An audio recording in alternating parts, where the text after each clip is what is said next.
I think a large majority of the Marvel superhero community can agree that there's definitely been a void at Marvel Studios these past couple years. For whatever reason, a lot of the Marvel hero movies that just been coming out lately just haven't been hitting the same, or just hasn't been grabbing everyone's attention as much as Marvel has hoped so.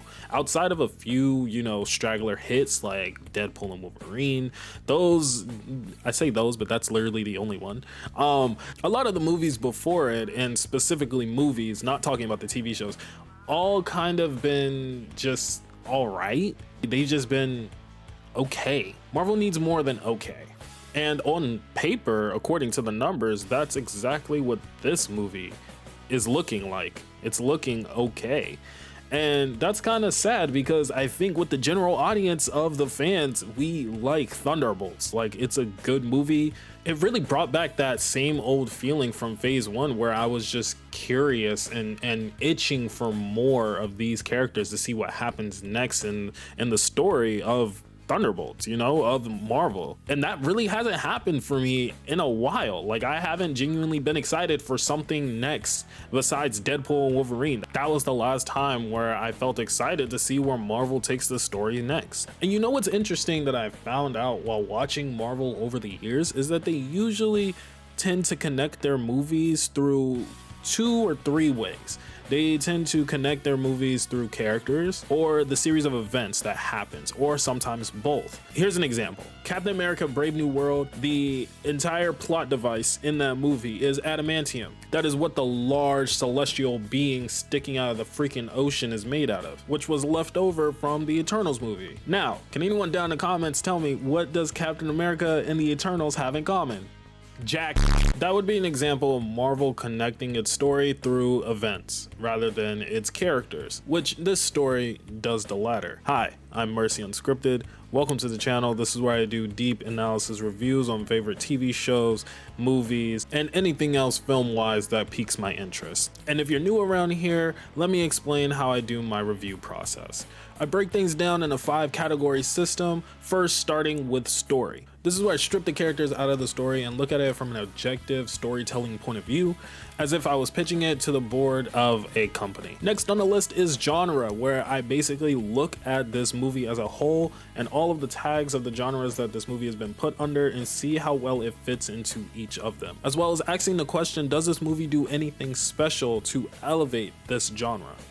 Characters is the third category on this list, where I literally go through my favorite characters or like the main cast of the characters to see how well they are told, how well they're written, and what basically draws the audience to them. The fourth category of the system I talk about is pacing. Now, pacing is something that's very subjective, so I'll just be talking about it in my own opinion. Some parts of the movie may feel like it drags, where others feel like it's actually very sped up, which is why I don't spend too much time on it. I just kind of give my own consensus of how it felt to me, and we go off from there. Last but definitely not least, my favorite of all of the categories in the system is visuals. Me being a cinematographer slash editor, I do love looking at different shots and different sequences all throughout TV shows, movies, and films. It just genuinely enjoys me. So I apologize if I ramble on too much on this last segment, but I do save the best for last. And that's going to conclude my entire review system of how I review things on this channel. Now let's get into the first category. So the story of Thunderbolts is about a team of anti-heroes ensnared into a death trap and forced to kill each other by their own boss, only to find out that this entire facade is a cover-up for a secret project to create a brand new superhero. Now, if you were reading that summary on the back of a book, it actually sounds so cool. Like, it genuinely sounds like a really good story.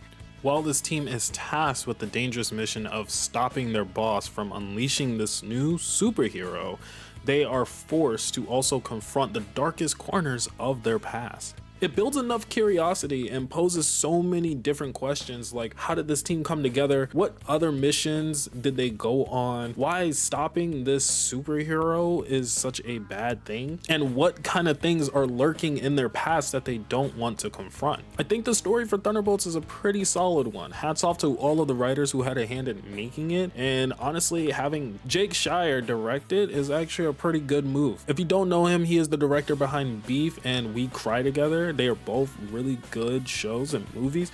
If you haven't seen either of them, you should definitely go give them a watch, especially Beef. That one will definitely move you. Now on to the next category. Thunderbolts is tagged with being a political drama, superhero, action adventure, crime, drama, fantasy, sci-fi. Damn, that was a lot to say. Right off the bat, I will say it checks off action, superhero, drama, fantasy, and sci-fi. I mean, it's Marvel. Most Marvel movies kind of fall into those tags. The one I want to pick at the most right now is political drama. I kind of feel like this movie did have some politics play into it. A lot of politics play, actually, especially with Bucky being a, you know, congressional congressman, an arguably bad one at that. But it was there. I will say the politics definitely should have played a bigger role given who the main villain is, being Valentina De Fontaine. She does not have any kind of crazy powers in the MCU or anything like that. She's strictly a government worker, to be honest. So it feels like there should have been a lot more red tape, a lot more politics than there was, or honestly, maybe in my opinion, just done better. Because it really didn't feel like they had much of an impact. It was more like, oh, you better hide this, you better do this, or you're gonna get in trouble. And it's just her trying to cover up her mess, but it's not like done in the best way that it could have been. I feel like that part of the story is lacking a little bit. It just seems like there was nothing really bad going on for Val. I feel like the only threat to her was the Thunderbolts themselves. The government really didn't pose a threat to anybody because in the end, she still ended up getting away with everything that she was already doing. The story would have been a lot more interesting if they definitely would have caught Valentina, or, you know, caught on to what she was doing with the Sentry project years ago, and then, you know, maybe gave that character a reason to try and weasel her way out of something, out of anything, any kind of situation, a new situation, while still dealing with the Thunderbolts. It would have definitely enhanced her character and would have played into the political drama genre better. The next tag I'm going to pick at is adventure, and this one's definitely just me nitpicking a little bit. Adventure, kind of, this didn't feel like an adventure film. I think there was like a total of maybe 2 different settings, minusing all of the stuff happening in their head. They bounce back from New York to Val's secret hideout, and then, you know, the desert and the like various people's houses, the watchtower, but just 2 cities, pretty much 2 locations in various different points of it. It didn't really feel like we went anywhere, just back and forth. It just didn't feel like an adventure to me. I'm sorry, it didn't feel like an adventure to me. I feel like a lot of adventure movies focus heavy on the journey to areas rather than just getting to those areas. I don't think adventure really needs to be in this genre tag. There really wasn't much of it in this movie. Overall, I think Thunderbolt did a pretty decent job with all of these genres. There was only 2 out of the 8 that I was really picking at, one being not so much needed and the other just needed more fleshing out. Other than that, I feel like it does a pretty good job with sitting in these genres. It doesn't do anything to elevate any of them or do anything special to elevate any of them, but that's not necessarily a bad thing. Now let's move on to the next category. The story of Thunderbolts is very much a character-driven story. The plot of this movie does not move forward without hinging on the backs of these characters and their past. And this is where Marvel does something very interesting that they haven't done in a long time, which is connect the story through characters. We've spent time with almost every character on this roster in the main cast at one point or another. Some we liked and some we didn't like that much. But either way, we knew them and they have been brought together to create a team. Now, that kind of brought a feeling out of me that I haven't really felt in a long time. It really just felt like the first Avengers movie where all these different characters that don't really mesh well still came together to make a team. That's kind of how this feels, because none of these characters actually have anything in common besides being terminally depressed, lonely, and just feeling like shit. And the main one that the movie focuses on the most is Yelena Belova. Now, Yelena is a fan favorite character, right? We all love Yelena. Yelena is such a good raw character, and I will dare say she is the best written woman in all of Marvel so far. Yelena's always felt like a real character to me, like genuinely a real person. She's always down to earth, so raw, has a great sense of humor, can crack jokes, very funny gal, unintentionally most of the time. But in this movie, they do a really good job at being able to show us her other side, that all of this comedy and everything that she normally does and all that her personality is, like the lighter half of it, there's also an even darker side of it that she doesn't show most people. Maybe only her close friends, maybe her only close family type shit, where she's just very sad all the time. She's unfulfilled. She doesn't know where else to go. She doesn't know what to do with the rest of her life because she's been doing the same thing since she was a literal child, and it's taking a toll on her mental. Yelena is a very self-aware character, and that's what I kind of love about that. That's kind of what I love about her. I love self-aware characters in general. They tend to be my more favorite characters because they know what's wrong with them and they just can't help but fix it. And I kind of relate to that. Yelena's humorous side is probably what made her such a big fan favorite, but I think what really drives it home is that she shows so much emotion. She's such a emotional character, and I think that's what makes her so real. And we don't really get to see Marvel characters be that emotional like that, and I think that's really what sets her apart from the other characters. They all kind of have their emotions hidden. I would say Wanda kind of also is a very emotional character too, and that's why she is pretty well-rounded and well-written as well. Yelena's empathetic and emotional nature is actually kind of contrasted by her work. She does so much chaos and destruction and killing and assassinating that you would think a character who does all of this, who, if you list down all of these characteristics and things that this person does, you wouldn't expect them to be so emotional, so empathetic on the side as well. And I think that's such a very good duality for her character to have. I think what really drives home Yelena's character for me is that she has such a capacity for goodness in the way that she tries to help others out who's going through the same struggles that she's been going through, and she hasn't even figured out how to do it herself. I find that really fascinating, and I find that very heroic for someone who hasn't figured it all out themselves, is still willing to help others get out of a dark place that they are still struggling to get out of themselves. And I think that takes a lot of willpower and a lot of strength to be able to do. Marvel really has a gem when it comes to Yelena as a character. I just hope they keep up the same quality of writing for her character and don't fumble her too soon. Just for the sake of time, I want to quickly gloss over 3 characters that I felt like were okay, because I want to give a specific time slot for the newest character and my least favorite character. So those 3 characters being Red Guardian, John Walker, and Bucky. I feel like all 3 of them definitely did their own thing in this movie and shined very well. They were all well-rounded and well-written. I think they kind of elevated and pushed their character to another space in Marvel. All of them moved up. Especially Bucky, they're all part of a team. They've all pushed their own story forward. I don't think the writers did anything bad to ruin the impact of each of these characters throughout the movie. Now on to the second character I wanted to talk about in this category, which is Bob. Now, Bob being the Sentry in this movie is actually perfect. I don't know how Marvel came up with that. Genuinely, it's not an obvious pick, because in the comics, Sentry is such a powerhouse overkill of a character. He's so powerful that hardly anyone has found a way to actually genuinely beat this guy or even kill him. He's went toe-to-toe with World Breaker Hulk, fought several cosmic beings, and he's still just such a powerhouse of a character. So how do you defeat a character who is that OP and has that much strength without stripping away any of his powers? You give him severe clinical depression. When it comes to storytelling, I like to say that a character's brain is not only their greatest strength and asset, but it can also be their greatest weakness. No matter how much power you have, no matter how much strength you have, if you're not thinking clearly, you will inevitably lose. And that goes for all superheroes and all villains. You will lose sight of what's important, you will lose sight of your mission, you will lose control over yourself. And that sentiment definitely applies to the Sentry. However, in this movie, I actually think that Bob is technically 3 characters.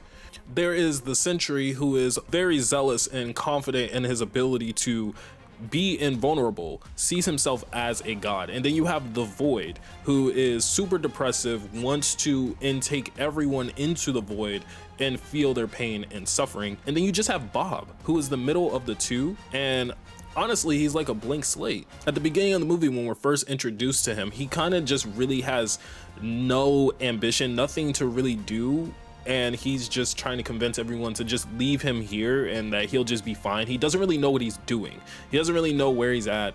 He doesn't really just have anything on his mind at all. He just kind of just does, you know, he's just there. He is sad, and he knows that there's certain things happening around him and that he's been through some things, but it's nothing that really just motivates him or like pushes him to do anything.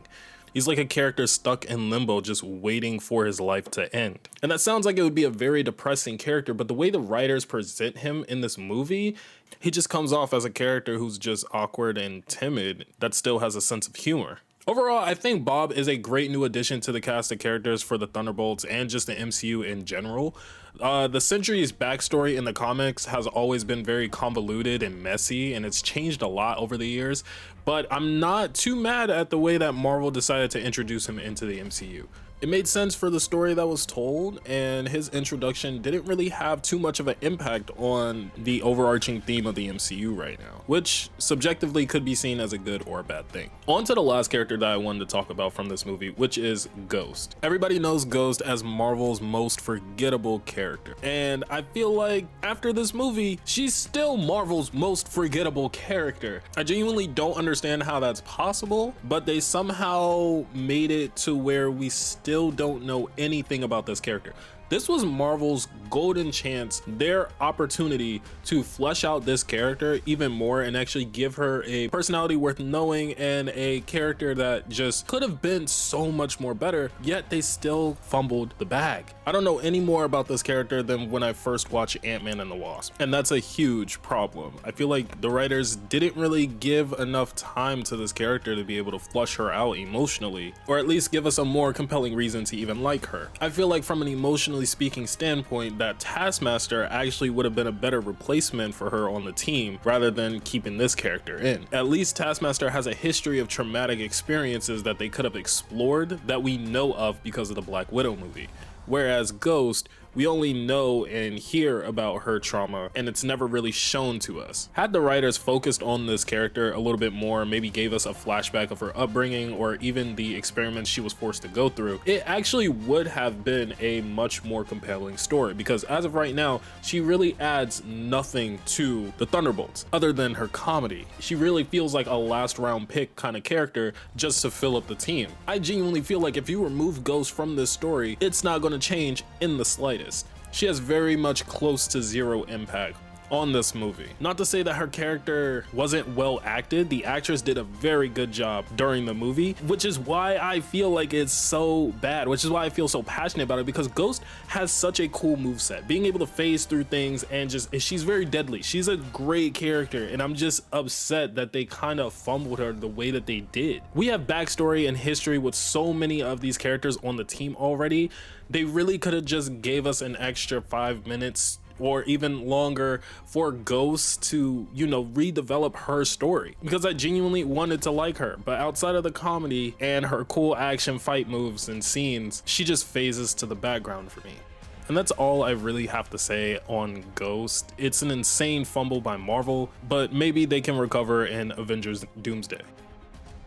Now let's move on and talk about the pacing of Thunderbolts. The pacing of Thunderbolts was actually not that bad. There weren't that many scenes that I felt like dragged on for too long. If anything, there was maybe a few scenes that kind of went by too fast. Now all of this is technically kind of subjective, but given that the time frame of this movie is all set around less than 24 hours, it kind of feels like so much happened. And that's not to say that there wasn't any slow moments in the movie. There was actually quite a few slow moments when giving out exposition, like of them sitting in the truck just having a nice little chat. It was Yelena, John Walker, and Ghost just in the back of the truck while Bucky and Red Guardian was up front driving.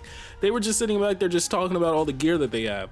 That was very, like, that was a very good moment. I think it was a nice little slowdown in the midst of like a bunch of actions back to back to back, when at the beginning of the movie there was Yelena and her dad talking in his apartment.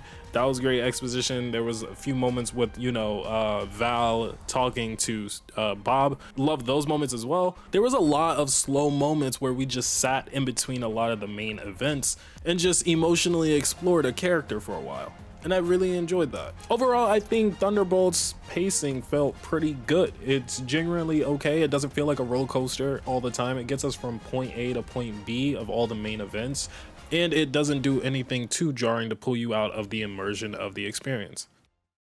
And last but not least, let's get into the final category, which is visuals.